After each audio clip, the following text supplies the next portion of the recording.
For most of the year, Green Mountain Falls feels like a quiet little mountain town. But for 16 days in July, it turns into something completely different. A walkable mountain arts festival with performances, workshops, music, installations, and surprise tucked around the corner.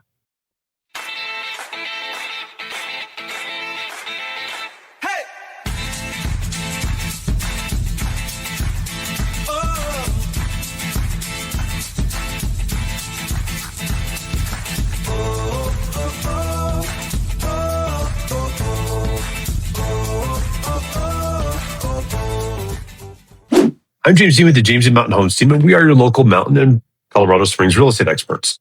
We absolutely love answering your questions about the area. So if you're buying, selling, or just curious about the Pikes Peak region, reach out. You can call us or text at 719-266-2725 or email at info@jdmarit.net. Check the link below for our two free resources, the Pikes Peak Relocation Guide and the Buy Local Guide.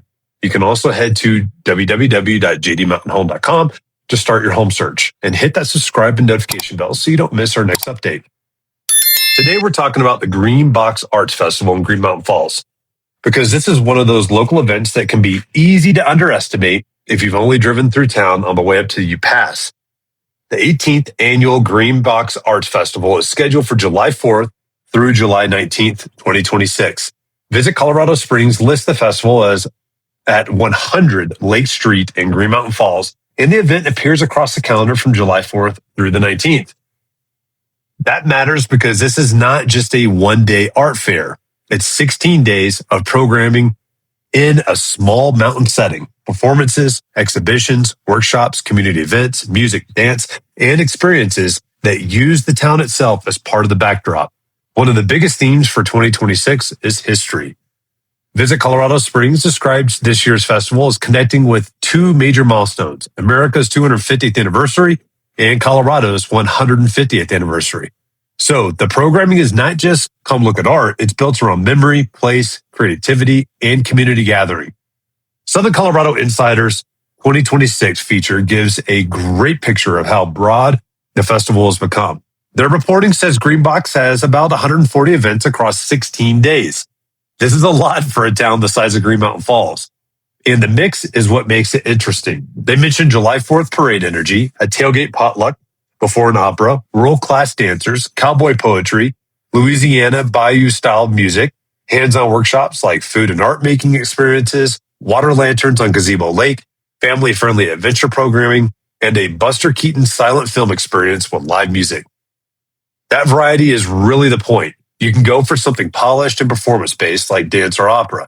You can go for something relaxed and community-based, like a parade moment or a potluck atmosphere. You can bring kids for hands-on activities, or you can build a whole day around walking the lake, catching an exhibit, grabbing food nearby, and ending with an evening program. Greenbox also has a pretty unique origin story. SoCo Insider traces the festival back to Christian Kesey and Larry Kygwin. Kygwin is a choreographer and dancer, and what started with hosting dancers in Green Mountain Falls grew into a much larger arts organization and festival. That dance foundation still matters because Greenbox is not just booking random entertainment. The festival has a reputation for bringing ambitious, high-quality programming into a mountain town setting where the scale feels personal. You're not fighting a huge arena crowd. You're walking through a small place where the lake, the trees, the town streets, and the performance spaces all become part of the experience. A practical thing to know, most events may be free, but that does not mean you should show up without a plan. SoCo Insider points out that tickets are required for all events and reservations are handled through Greenbox. Visit Colorado Springs also lists admission as dependent. So the best local move is to check the schedule ahead of time, reserve your spots, and build your day around the events you actually care about. Some events may be easy to drop into, but others can fill up, especially in a small town with limited space. Parking is another thing to think about. Green Mountain Falls is beautiful, but it is not designed like a giant event complex. If you're coming from Colorado Springs, Woodland Park, Divide, or anywhere else in the Pikes Peak region, give yourself extra time. Arrive early, expect more foot traffic than usual, and plan to walk. Comfortable shoes are your friend. So is a light layer because summer in Ute Pass can still shift quickly. You can have warm sun, mountain shade, afternoon clouds, and a cooler evening air all in the same day. The heart of the experience is around the town and the lake. Gazebo Lake is one of the most recognizable visual anchors of Green Mountain Falls, and it is the kind of place where you'll want to slow down between events. If you're filming your own photos or reels, the lake, the gazebo, the mountain backdrop, and the small town streets give you easy visual moments. But the best way to enjoy Greenbox is not to rush it. Pick one or two anchor events, then leave space for wandering. That's how you catch the unexpected piece of music, the exhibit you didn't know about, the workshop that sounds strange but ends up being memorable, or the quiet walk around the lake that becomes the best part of the day. One 2026 program that stands out from the SoCo Insider coverage is The Unexpected, a literary journey. The article describes it as performance art tied to American culture in its 250th year, using selected excerpts from classic novels and a play. A French artist, Jean-Francois Alcolet, worked with more than 20 regional actors to create a 30-minute, 360-degree soundscape described as cinema for the ears. That gives you a sense of the festival's personality. It's not only paintings on walls. It can be immersive. It can be experimental. It can be family-friendly in one moment and deeply artistic in another. And then there are the traditions that make it feel local.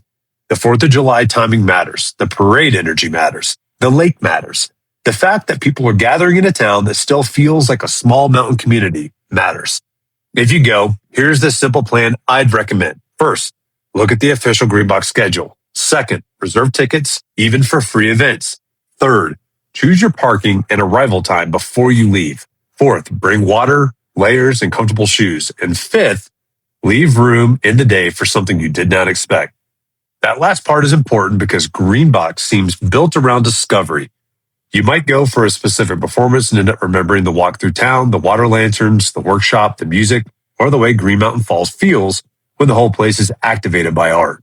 So if you're looking for a summer day or a weekend that feels very different from the usual Front Range routine, keep July 4th through July 19th on your calendar.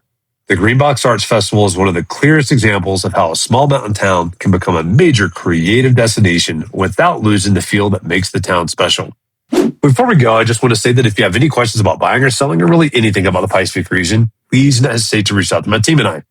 You can call us or text us at 719-266-2725 or you can email us at info@jdmart.net. And don't forget, we also have 2 free resources for you that you can click below, the Pikes Peak Relocation Guide and the Buy Local Guide. Plus, don't forget to also check out our website at www.jdmountainhome.com, where both of these free resources are, as well as a ton of information about our area and a place you can start a search for homes here. Lastly, make sure you hit that subscription button and notification bell so you get notified every time we post a new video. I'll see you guys next time.